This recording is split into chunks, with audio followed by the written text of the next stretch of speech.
YTN 뉴스라이더 함께하고 계십니다. 스쿨존에서 음주운전 사고로 숨진 배승아 양입니다. 어제 발인식이 엄수되면서 하늘로 먼 길을 떠났습니다.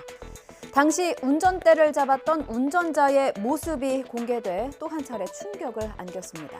식당을 나설 때부터 이렇게 갈짓자 걸음에 몸도 제대로 가누지 못했는데도 기어이 운전대를 잡았던 겁니다. 화면 보시겠습니다. 사고 당일입니다. 식당을 나서는 남성, 이렇게 갈짓자로 비틀비틀거립니다. 이번에는 또 다른 각도에서 찍힌 모습인데요. 갈짓자로 휘청이면서 몸을 제대로 가누지도 못하고 안전 패스를 잡고 겨우 한 계단씩 내려갔습니다. 계속 비틀거리고 위태로운 상황인데 누가 봐도 운전할 상황이 아닌데요. 기어이 운전석으로 향했고 이렇게 출발했습니다. 시동을 걸고 차를 출발시켰는데 갑자기 또 차를 세우다가 멈칫멈칫하죠. 결국 스쿨존에서 이렇게 어린이들을 덮치고 말았습니다. 다시 한번 강조합니다. 음주운전은 자신은 물론이고 남의 생명까지 앗아갑니다. 미처 피지 못한 꽃 같은 아이들, 하루하루 최선을 다해서 살아가는 가장을 그리고 그의 가족들까지 모두를 망칩니다. 술 약속 있는 날은 꼭 대중교통을 이용하시면 좋겠습니다. 다음 소식입니다. 딸이 의료사고를 당했습니다. 변호사를 찾아갔습니다. 100% 이길 수 있다. 아버지는 승소를 확신하는 변호사의 말을 믿고 사건을 맡겼습니다. 그런데 3년이 지나도 감감무소식이더래요. 법원에 직접 확인해 봤더니 변호사는 아예 사건 접수조차 안 했더랍니다. 해당 변호사는 대한변호사협회에서 정직 처분을 받았고 지금은 회사로 옮겨서 다른 곳에서 변호사 생활을 하고 있습니다. 해명을 들어보시죠. 홍민기 기자의 단독 보도입니다. 지난 2010년 이상훈 씨의 20대 딸은 운동 중 코뼈가 부러져 서울의 한 이비인후과를 찾았습니다. 그런데 코 수술을 받은 날부터 바로 얼굴이 붓고 고열이 나기 시작했습니다.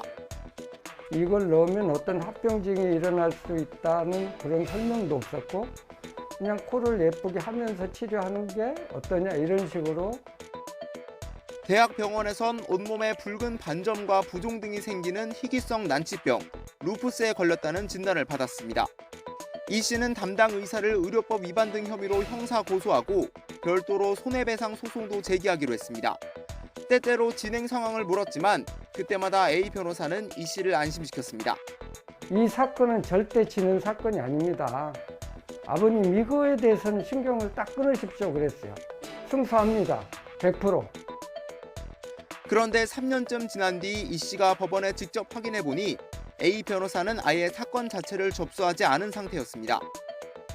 이 씨는 곧바로 A 변호사와 소속 법무법인을 상대로 손해배상 소송을 제기했고 법원도 A 씨 손을 들어줬습니다. A 변호사는 YTN과 통화에서 소송을 제기하지 않은 건 명백한 잘못이라면서도 구체적인 이유에 대해선 말을 아꼈습니다.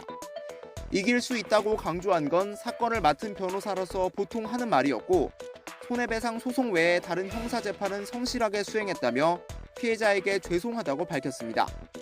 예기치 않게 이런 일이 발생되는 거잖아요. 그러면 법을 모르니까 법조인을 찾아가고 변호사를 찾아가는데 변호사가 배신을 때리고 변호사가 직무유기를 해버리고 누구한테 변론을 의뢰하죠?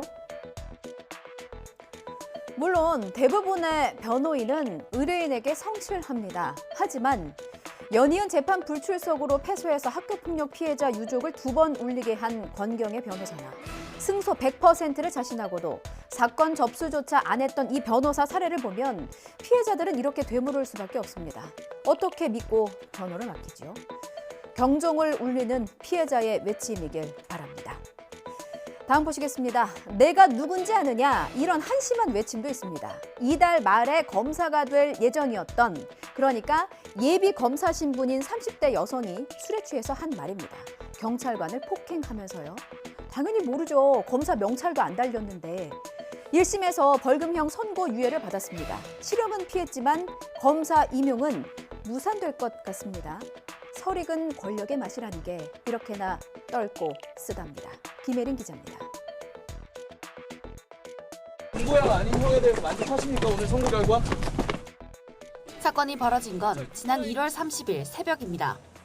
서울 강남에 있는 식당가에서 술에 취해 행인들과 시비가 붙었는데 A씨는 당시 모르는 여자가 때렸다는 신고를 받고 출동한 경찰관에 항의하며 머리채를 잡고 2차례 폭행한 것으로 조사됐습니다.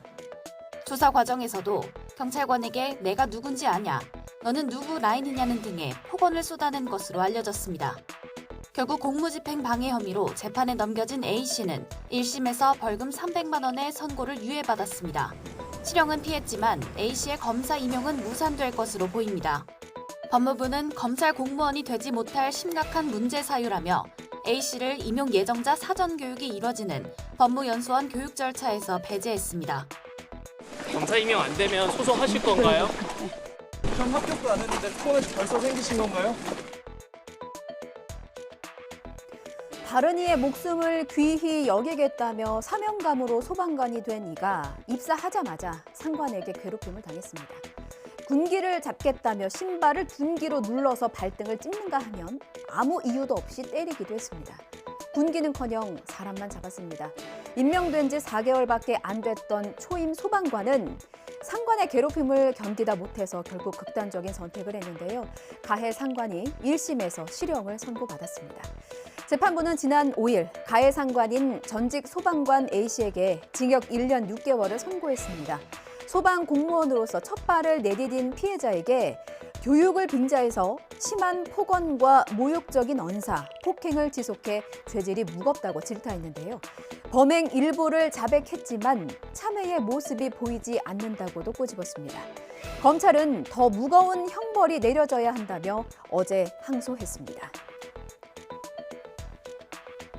없는 병도 있는 것처럼 연기해서 병역을 면탈한 혐의로 기소된 래퍼 2사람 라비와 나플라입니다. 인기를 잃을까 봐 그랬다고 합니다.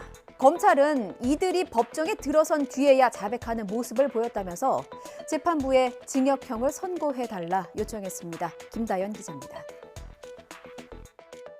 죄송하다 말씀 말고 다른 이유 있으신지. 라비는 지난해 12월 구속 기소된 병역 브로커 구모 씨와 계약을 맺고 구 씨 조언에 따라 허위로 뇌전증 진단을 받아 병역을 피한 혐의로 재판에 넘겨졌습니다. 나플라는 우울증이 심해진 것처럼 꾸며 병역을 피하려 했고 이후 서울 서초구청 사회복무요원으로 배치됐지만 서류를 조작해 141일 동안 출근하지 않은 것으로 드러났습니다. 둘은 검찰 조사에서 관련 혐의를 강하게 부인하다가 결정적인 증거가 제출되자 혐의를 인정하기 시작했습니다. 그러면서 라비와 나플라에게 각각 징역 2년과 징역 2년 6개월을 선고해달라고 재판부에 요청했습니다. 여러 종류의 마약을 투약한 혐의를 받는 배우 유아인 씨. 졸피뎀이라는 의료용 마약류도 과다 투약한 정황을 경찰이 포착했습니다. 유아인 씨 2차 조사를 앞두고 있는데요. 마약을 함께 투약한 공범도 특정해서 경찰이 조사하고 있습니다. 이 소식과 함께 여러 사건, 사고 소식들 지금 바로 짚어보도록 하겠습니다.